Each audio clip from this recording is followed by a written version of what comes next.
Hello students. स्वागत है आप सबका आपकी अपनी क्लास में। और आज हम लोग लेक्चर नंबर 2 में एंटर कर चुके हैं काइनेमेटिक्स के। लास्ट लेक्चर में हम सब ने काइनेमेटिक्स का इंट्रोडक्शन देखा, distance, displacement, speed and velocity के बारे में हमने लगभग सारी इंफॉर्मेशन कलेक्ट कर ली थी जो हमें रिक्वायरमेंट है।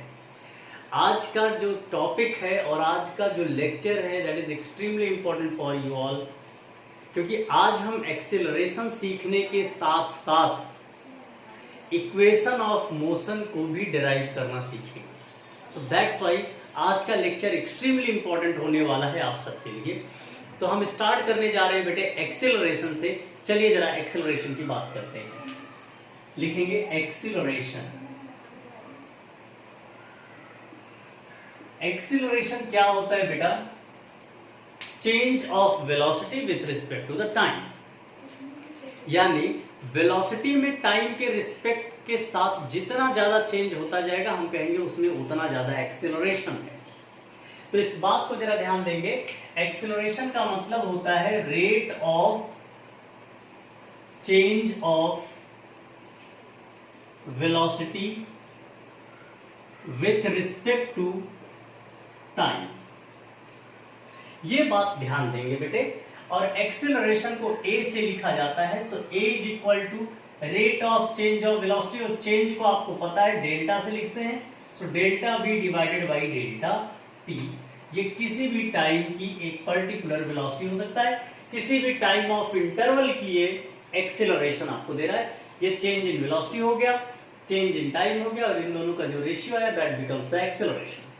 अब आपको ये बात पता है कि वेलोसिटी एक वेक्टर क्वांटिटी है, तो हमारा एक्सेलरेशन भी एक वेक्टर क्वांटिटी बन जाएगा उसी के साथ साथ। चलिए जरा आगे बात करते हैं। ये तो बात रही एक्सेलरेशन के बारे में। अब एक एक पॉइंट इसके बारे में लिखना स्टार्ट करते हैं दोस्त। सबसे पहला पॉइंट अगर एक्सेलरेशन के बारे में बात करें, सो एसआई यूनिट ऑफ एक्सेलरेशन क्या हो जाएगा दोस्त?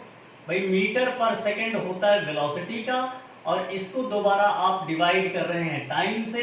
सो ये यूनिट बन जाएगी मीटर पर सेकेंड स्क्वायर। लिखने का तरीका ऐसा भी लिखा जाता है। डायमेंशन की जहां तक हम बात करें, सो LT-2।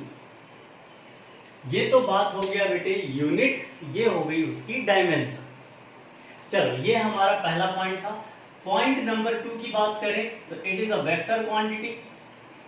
वेक्टर क्वांटिटी होने का मतलब इसके पास डायरेक्शन भी है, और साथ में ये वेक्टर लॉ को भी फॉलो करता है। ये किसको फॉलो करता है बेटा? वेक्टर लॉ को फॉलो करता है, इसलिए इसे हम लोग वेक्टर क्वांटिटी बोलते हैं। अगली बात करते हैं, बिकॉज वेक्टर क्वांटिटी है सो ऑब्वियस सी बात है पॉजिटिव, निगेटिव या जीरो होना स्वाभाविक है। सो होता है, पॉजिटिव भी होता है। वेलोसिटी अगर टाइम के साथ साथ वेलोसिटी बढ़ती जा रही है तो हम कहेंगे भाई साहब एक्सेलरेशन भी उसी के हिसाब से चेंज होता जा रहा है, बढ़ता जा रहा है। अगर टाइम के साथ साथ वेलोसिटी डिक्रीज होती जा रही है, निगेटिव होता जा रहा है। टाइम के साथ अगर वेलोसिटी में कोई चेंज नहीं हो रहा है, जीरो हो जाता है। तो बात ये रही बेटा, इतनी सी बात आप ध्यान रखेंगे, बहुत जरूरी ये बातें थी। चलिए जरा अब इसको थोड़ा और अच्छे से देखते हैं कि एक्सेलरेशन में सबसे पहले हम बात कर लेते हैं बेटा जी एवरेज एक्सेलरेशन के बारे में। तो हेडिंग डालेंगे एवरेज एक्सीलरेशन। एवरेज एक्सीलरेशन का मतलब बेटा जी total change in velocity upon total time of interval. So a average लिखा जा सकता है, AVG से लिखते हैं बहुत से लोग ए बार से लिख सकते हैं, आप लिख सकते हैं, आपको जो भी अच्छा लगे आप इसमें से चुन लीजिए। तो चेंज इन वेलोसिटी यानी delta V upon delta T जो आपने वहां देखा था बेटे, यही आपका एवरेज एक्सेलरेशन होता है। या इसको बहुत से लोग ऐसे भी लिख सकते हैं, चेंज का मतलब फाइनल माइनस इनिशियल, और जो भी टाइम में चेंज हुआ है उसे T मान लें। सो ये भी लिखा जा सकता है। तो this is the average acceleration. बात करते हैं इंपॉर्टेंट पॉइंट की, इंस्टैंटेनियस एक्सेलरेशन क्या होता है? Instantaneous acceleration. इंस्टेंटेनियस एक्सेलरेशन क्या होता है? इंस्टेंटेनियस एक्सेलरेशन का मतलब बेटा acceleration at a particular time. तो ये एक्सेलरेशन क्या हो जाएगा बेटे? A इज इक्वल टू, आपको ये बात बहुत ही अच्छे से पता चल चुका है कि अगर हम टाइम को बहुत माइन्यूट कर दें तो उसके हिसाब से वेलोसिटी में जो भी चेंज आएगा बेटे वो हमारा इंस्टेंटेनियस एक्सेलरेशन हो जाएगा। कहने का मतलब अगर मैं लिमिट लगा दूं और डेल्टा टी को जीरो के अप्रोचेबल बना दूं तो ये जो भी क्वांटिटी आपके सामने दिख रही है इसको हम लिख देते हैं बेटा dv बाई dt, यानी differentiation of velocity with respect to time, and this becomes instantaneous acceleration. So hope ये बातें आपको समझ में आ गई होंगी।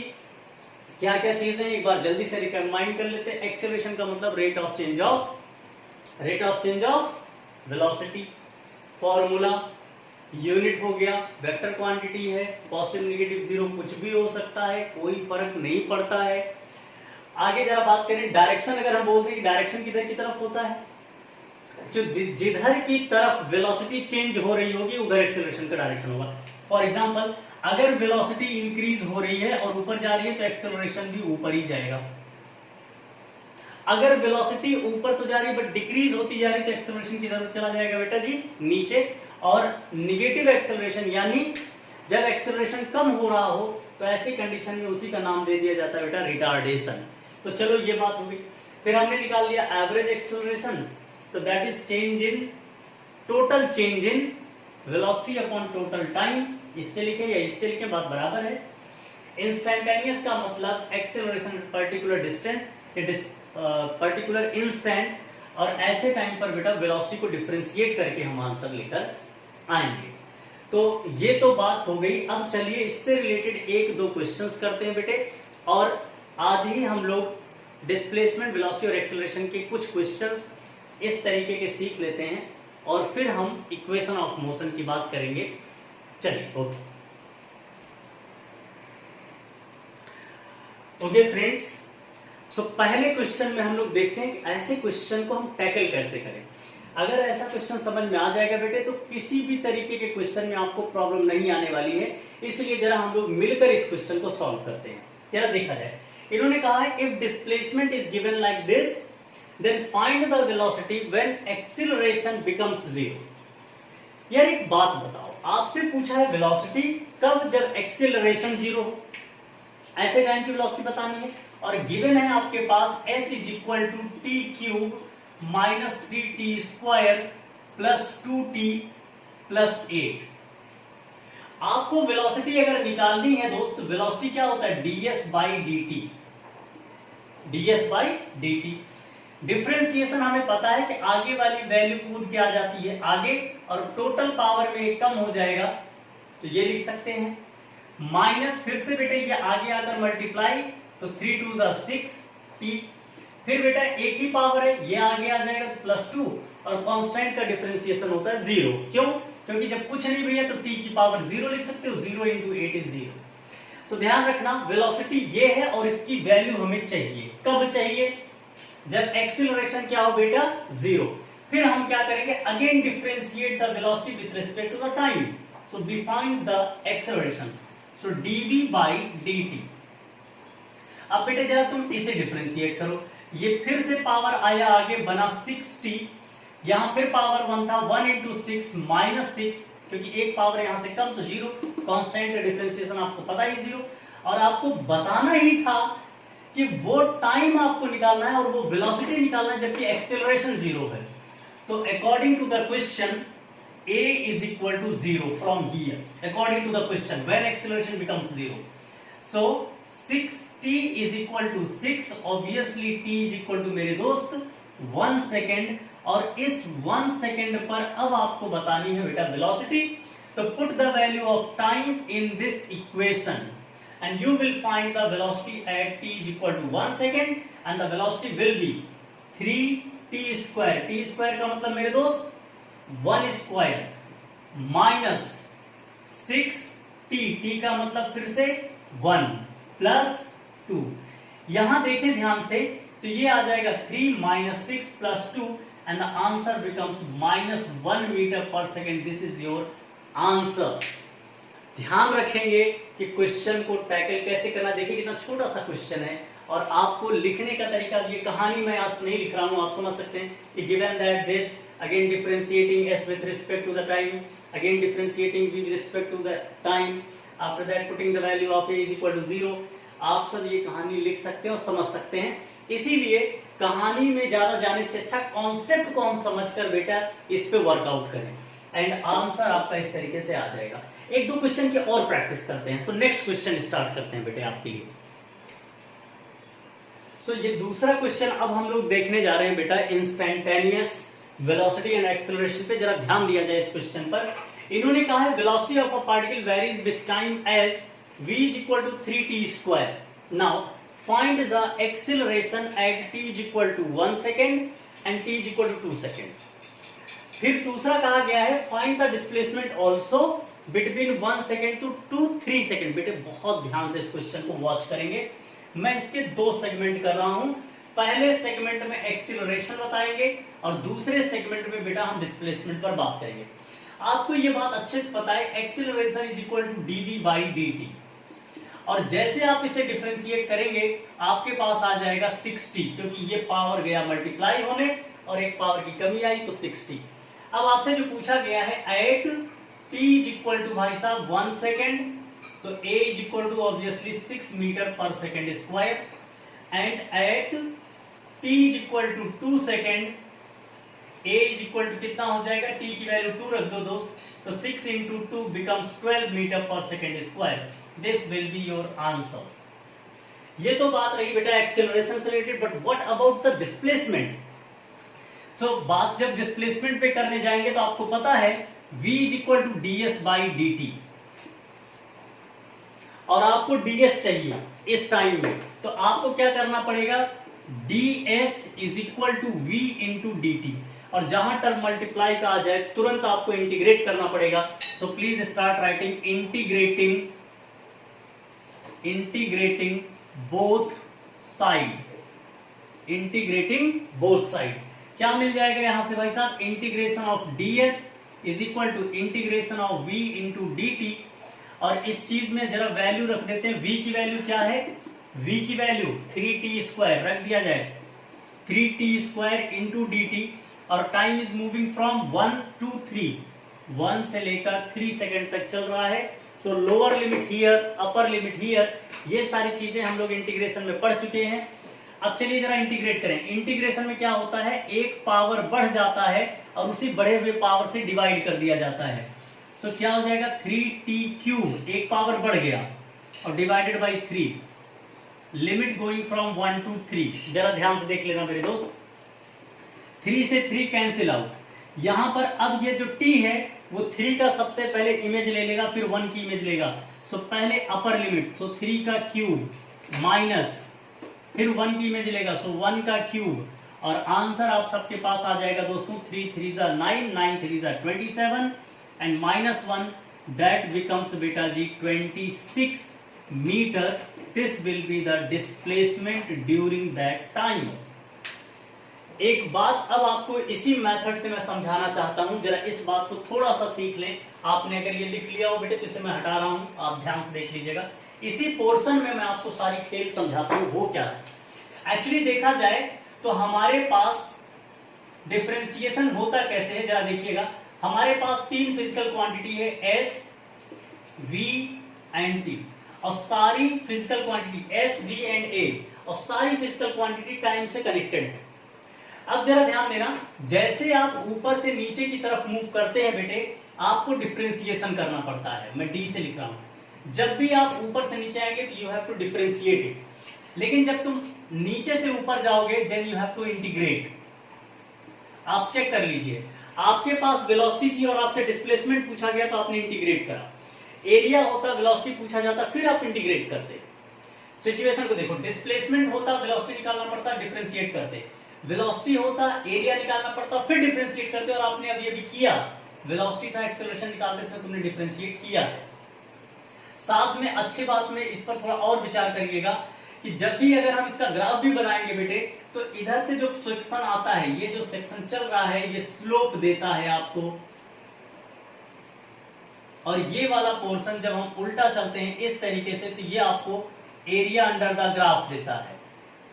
और जब अच्छी से बात समझिएगा, फिर जब हम नीचे की तरफ इसी तरीके से चलते हैं बेटे तो ये हमें रेट के बारे में बताता है, रेट के बारे में बात करता है, और ये हमें ओवरव्यू देता है सम का, ये हमें देता है सम के बारे में बात करता है। ये रेट के बारे में बात करता है बेटे और ये सम के बारे में बात करता है।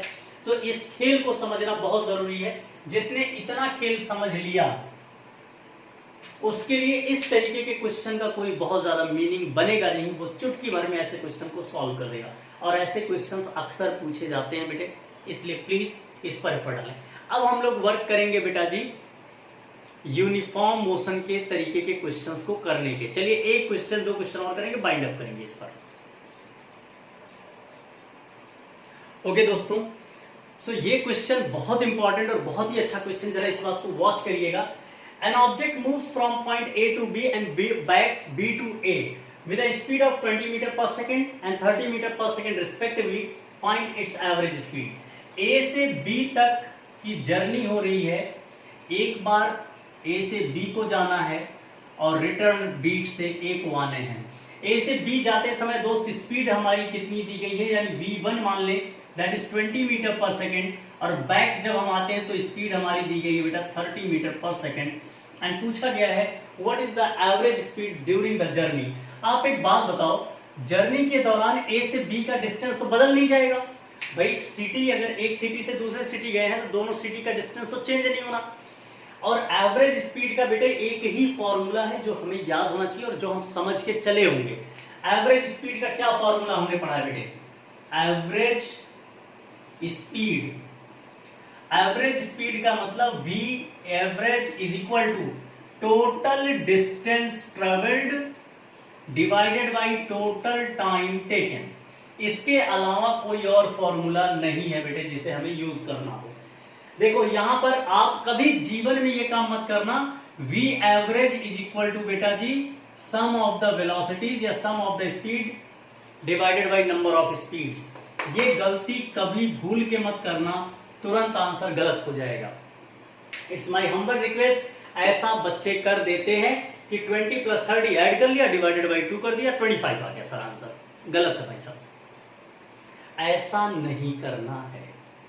तो करना क्या है, ये करना भाई साहब, total distance upon total time taken. चलो जरा हम एक एक करके बात करते हैं।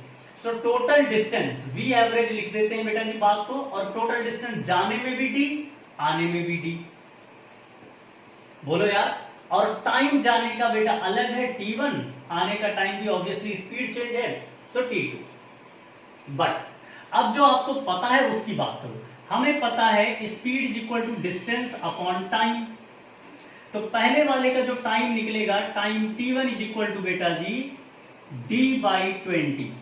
दूसरे का जो टाइम निकलेगा D बाई 30। भाई इसमें तो कुछ सोचना ही नहीं है, ये आपका आंसर होना चाहिए। T1 T2 की वैल्यू निकल गई बेटा जी, यहां पर हम रख देते हैं। सो D1 plus D2 becomes 2D। यहां पर आपके पास आया बेटा D बाई 20, यहां आया D बाई 30। और अब जरा इस बात को फिर से ध्यान से देखेंगे तो आगे जब बढ़ेंगे तो क्या मिल जाएगा भाई साहब, D लिया कॉमन, सो 2 और D से D कैंसिल हो गया बेटा, तो 2 डिवाइडेड बाई, यहां एलसीएम ले लीजिए, सो 30 प्लस 20 डिवाइडेड बाई 20 इंटू 30 चला जाएगा ऊपर, 20 इंटू 30। अब चलिए जरा इस पर थोड़ा और विचार कर लेते हैं। So 2 into 20 into 30 whole divided by बेटा जी 50। एक जीरो से एक जीरो कैंसिल, इसको इससे कट किया, कितना आ गया भाई साहब 4। ये कितना हुआ, 2 4 जा 8, 8 3 जा 24 मीटर पर सेकेंड। ये हमारी एवरेज वेलोसिटी है। यार ये बात को समझो, पहले तुम्हारे हिसाब से जब V1 प्लस V2 कर रहे थे तो कितना आ रहा था 25, 25, आज कितना रहा है 24। इसीलिए बेटा जी कभी इस गलत फहमी में हम ना रहें कि हम स्पीड्स को बेटा जी सम कर लेंगे या एवरेज इस तरीके से निकाल लेंगे आंसर आ जाएगा, कभी नहीं। आपको सिंपल कॉन्सेप्ट पर चलना होगा बेटे और आंसर ऐसे ही आना है। सो यहां तक की बात रही जिसमें आपने एवरेज स्पीड भी निकालना सीख लिया।